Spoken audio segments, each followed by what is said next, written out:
I definitely know what the word bittersweet means now. Mariners win 6-4. They improve to 85 and 77 on the season. They finish 85 and 77 on the season, and they end the year with a 3-game sweep of the Oakland. They'll always be Oakland to me. Athletics. Go over the scoring plays. Quite a few, actually. Fourth inning, Justin Turner hits a ground rule double to score Randy Rosarina and Cal Raleigh. 2-0. Fifth inning, Victor Robles doubles home JP Crawford, and Julio singles home Victor Robles. 4-0 in the fifth. Oh, and by the way, big dumper, homers to right to score Julio. 6-0 at the end of 5. Athletics get 2 in the 7th on I want to call him Phil, Tyler Nevin double to left to score 2. And then Darnell Hernandez doubles to left to score Brown and Geloff. 6-4.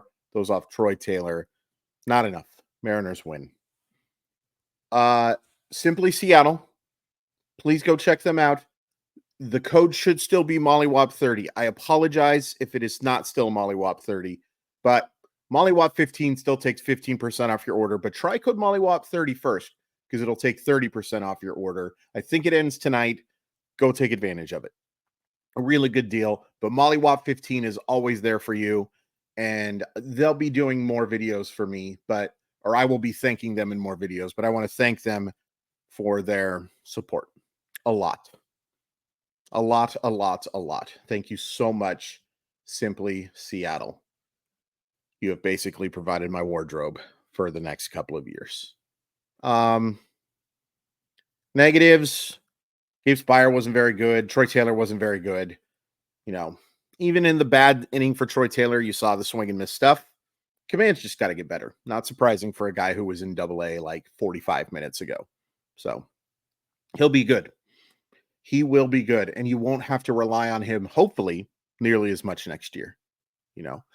Great. Well, we can get into the positives now.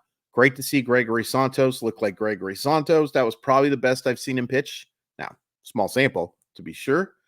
Edouard Bazard, which is what I'm going to call him from now on, gets out of a jam. By gets out of a jam, I mean there was a runner on base. We will end with him. You know who, for sure. Offensively, Victor Robles with the RBI. Great to see Julio end with a nice day. 1 for 3 is not great, but you'll take 1 for 3. If you go 1 for 3 every game, you're one of the greatest hitters of all time, by average anyway. By on-base percentage, you're kind of average. By slugging, you're kind of average since it was a single, but in fact, you're below average.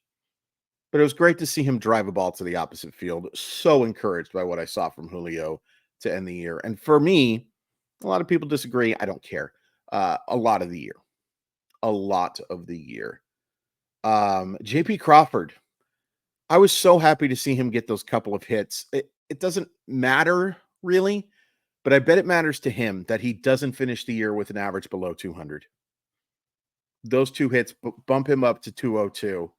Not nearly good enough, but it was nice to see some success for him, and nice to see the version of him that we needed to see all year, and frustrating to see the version that we needed all year. Randy with horrible base running play and also a horrible defensive play. We got the full Randy today, but he also just missed a 2-run homer and gets the double, draws a walk. Overall, I thought his experience was a successful one. Justin Turner with the big 2-run double. He talked about wanting to come back. I've talked about all for the last week or so a bunch of times how I want him back. I think a Justin Turner, Luke Raley platoon at first base. Now, that's not saying I don't go after Christian Walker. That's not saying I don't go after Pete Alonso. But being realistic, if that's your first base position, I don't hate it. I don't hate it even a little bit. In fact, I'm kind of quite fond of it. I wish Luke Raley could hit left-handed pitching. Can't. So you need a guy to rotate with him. And a guy like Justin Turner, who not only can still hit, can be a decent enough infielder at first base. You want him at DH probably more than you want him at first, but it's first base. Let's be honest here. And also provides a ton of clubhouse leadership. You want that guy back. Don't make the same mistake you made with Carlos Santana. Bring him back. And while I'm not counting John Stanton's checkbook, sell the team, by the way, I will say that it's nice to know that Justin Turner's not going to cost a lot and know that you can upgrade, maybe the wrong way to put it, but you know what I'm saying. Like you can feel confident about first base and know that his limited interest in improving the team from a payroll standpoint can be used elsewhere because Justin Turner will not be expensive. Not even a smidgen of expensive would be used to describe him. Okay. Let's end with the two guys, probably your two MVPs of the year. Julio's going to finish it depends on what metric you're looking at. Fangraphs, it's not all that close. In Baseball Reference, it's pretty close, and I see merits to both. Big Dumper. I mean, what a stud that guy is. And a lot of people are going to look at his 220 average and just, boy, it's frustrating that's still in 2024. I'll tell you, to kick you a little bit behind the scenes here. I did the recap of the Padres and Diamondbacks for work today, and I refused to hit batting title for Luis Arias. No way. No, we can't call that the batting title. Batting average, I cite it all the time. It's not the ultimate goal. And I want Big Dumper's OBP to be higher than 312. But I'll take it. I want his slugging percentage higher than 436. I will take it. I will take it because what he gives you defensively, on top of being a pretty darn good hitter too. And for the most part, there were some instances that Big Dumper will tell you himself that he didn't come through in the clutch. He's had some awfully big hits for the Seattle Mariners in his very short time. And he passed Mike Piazza, a pretty good little hitter, for the most homers by any catcher over his first 4 years. Stud. He is a stud. And then let's end with Logan Gilbert. As good a stuff as I've seen him have all year. And I'm really curious. And Dan Wilson, manager of the Seattle Mariners, was kind of coy about whether or not he was going to get to continue. For those who missed it, took a perfect game into the sixth, got the first 2 outs. And then, of course, Nick Allen with his wonderful, what's his average? It's got to be 170 something. 175, 216, 247. That's the guy who breaks up your perfect game. I kind of got the feeling, listening to Dan talk, that he may not have gotten that chance to finish the perfecto.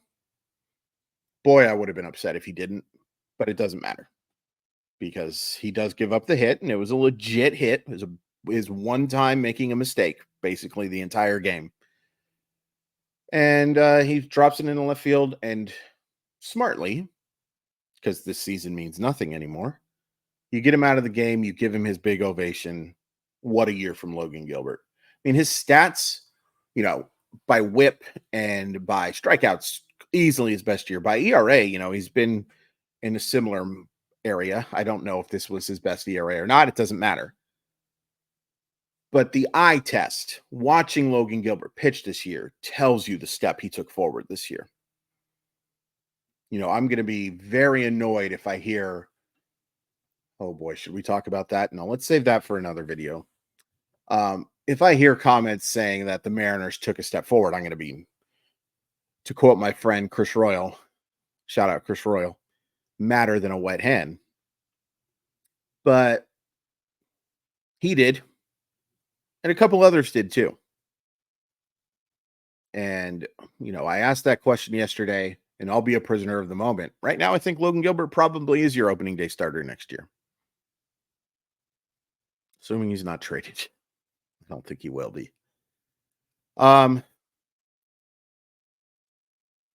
Man, I want to do this without getting emotional. I get emotional too much. I don't get emotional too much on this. I think about it too much, so I don't want to go too crazy. That's not the right phrasing of it either. Thank you.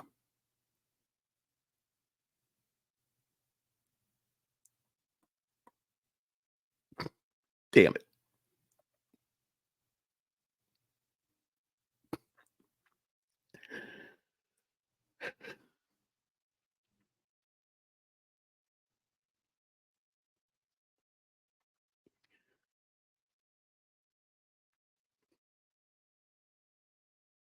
Just appreciate it a lot.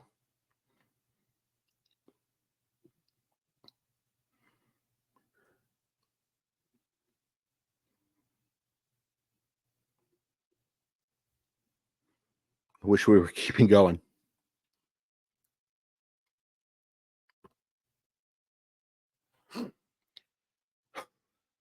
Wish there was more.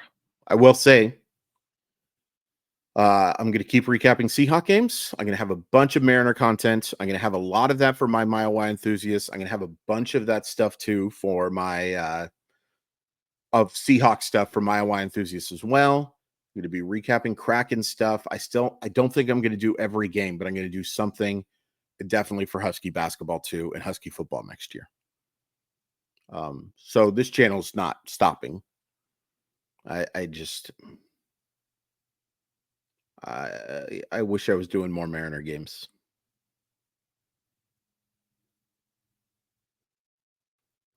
But I cannot thank you guys enough for helping this thing grow. And we got a long way to go before it's big enough for me to call it a success. But in another way, it's already beyond successful.